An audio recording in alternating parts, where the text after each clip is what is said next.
see worldwide where the punishment of those people that copy trademarks is effective. Where courts and legislations and so on is not really working very well. There should be something much stronger than that.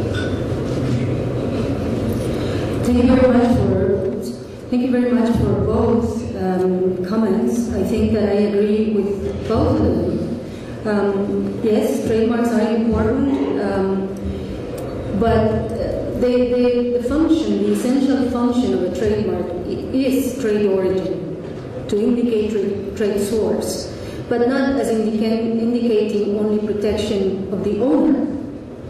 It's a safeguard for the public to know where that product comes from. And just think about it now, when the source of production is so far removed from the source of buying. We are buying products from very far away. The source of production and the source of distribution are very far apart. If we don't have something in between, a trademark, communicating between these two remote places, I think trademarks, that's probably why trademarks will continue to be important. So yes, I agree with you very much that trademark law is not there just to protect the trademark holder. It has a social function, a very important social function. On the second point, it's true that we continue to be handicapped in terms of enforcement. Actually, the negotiators of the TRIPS agreement in the original mandate of the Tokyo round, that is the round that preceded the Uruguay round that adopted the TRIPS agreement. In the Tokyo round, their mandate was to negotiate an anti-counterfeiting code. And guess what we're doing now? We're just concluding ACTA. And what is that?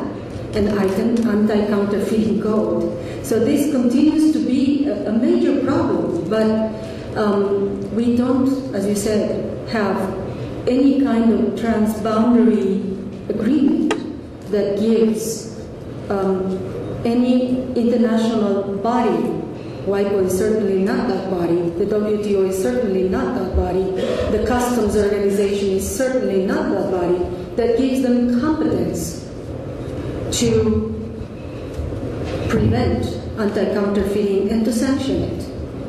And I totally agree with you. Could the FDA intervene in such things? The FDA is a very strong organization in every country. Is there any way where the FDA could really leverage organizations? Could they really supervise such things as well as just saying? Yes, so you're referring to the Food and Drug Administration in countries? Of course. Well, I think don't need to tell you those news, but a very high percentage of the trademarks registered in every country are pharmaceutical marks. And what in normal terms for any trademark is a risk of confusion in terms of health and pharmaceuticals is not a risk of confusion, it's a risk for the patient. So I think that FDAs in every country have a very, very important role. But that role needs to be supported. What I see in many, many countries is that sometimes administrations don't talk to each other. And obviously the key here is information. But sometimes it happens even in organizations, like say, we are only observers in the body that regulates medicines. WIPO is only an observer in the WHO, and they have a very important role in defining, for example, the naming of drugs. And the naming of drugs is crucial to pharmaceutical trademarks.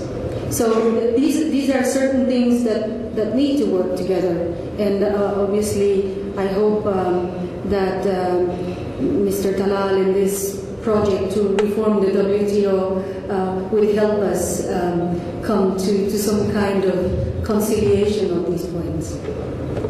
Thanks.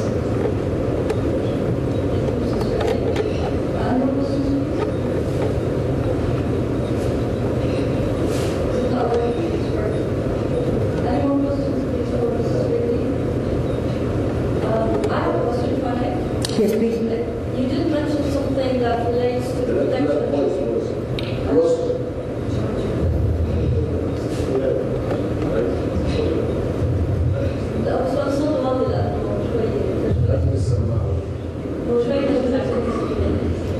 you did mention something that relates to the extended protection of well-known trademarks, that they are protected regardless of the type of services or goods that are being used on.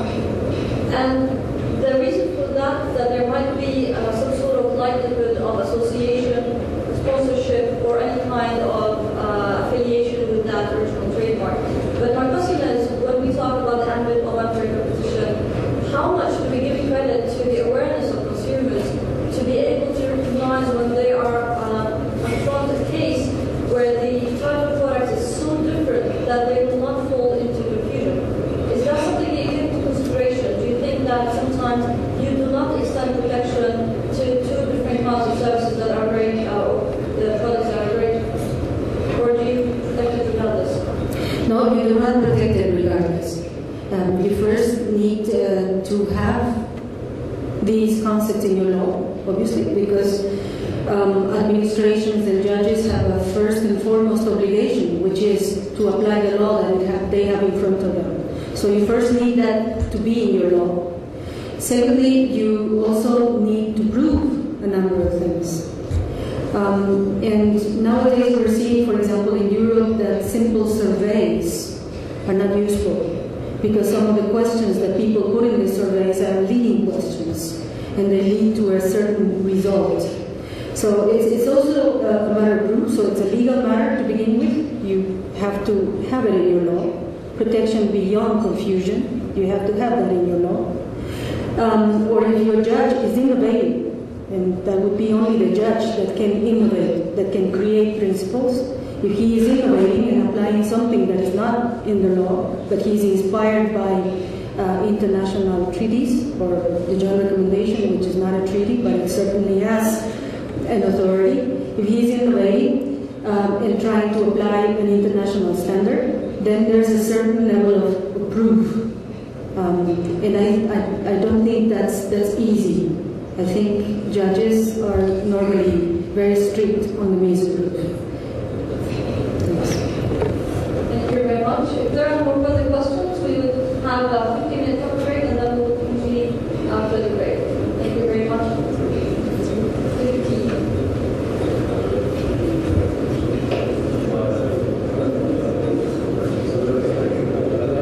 For the second and final presentation for today, selected by the editors of Euromoney magazine as one of the leading trademark experts in the United States, our next esteemed speaker, Mr. Kevin Smith, is a prominent U.S. legal expert on trademark, including trademark prosecution, counseling, opinions, licensing, litigation, support, and internet-related rights.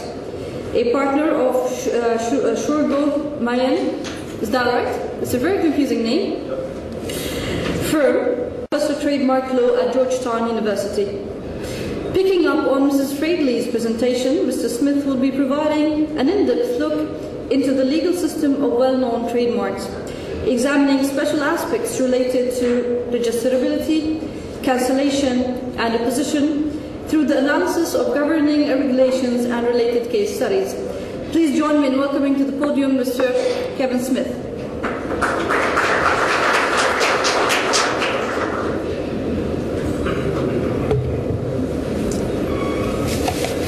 I wish to thank you all for the invitation to come here. Mr. Talal Abu-Ghazaleh, his organization, and Taslim for putting together a wonderful program, distinguished guests and attendees.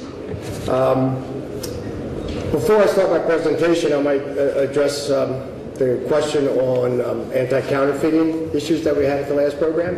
And I too agree. I think The standard remedies in trademark cases throughout the world, if I'm not mistaken, are generally injunctive relief and damages.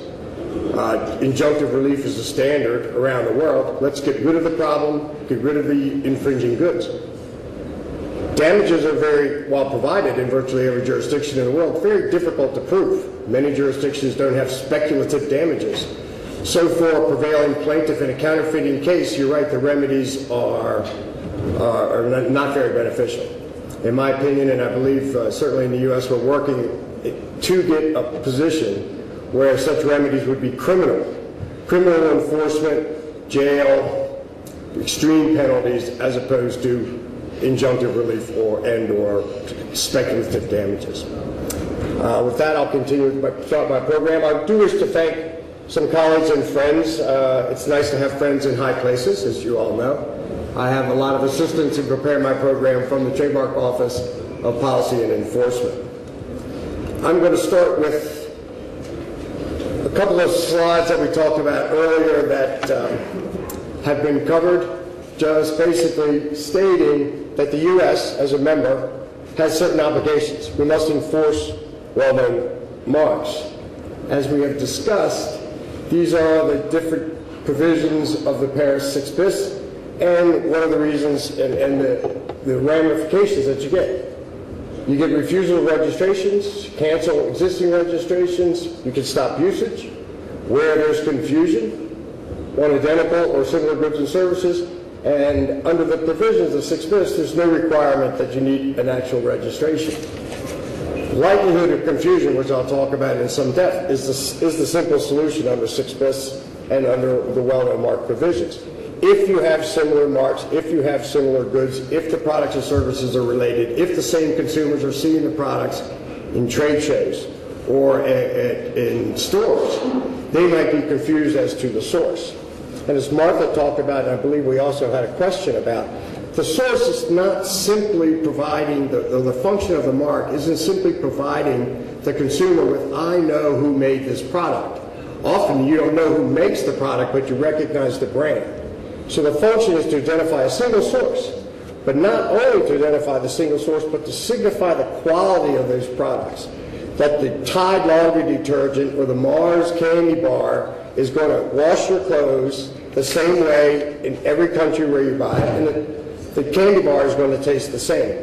That significant function of a trademark is not just the source origin function, but the quality and consumer confidence.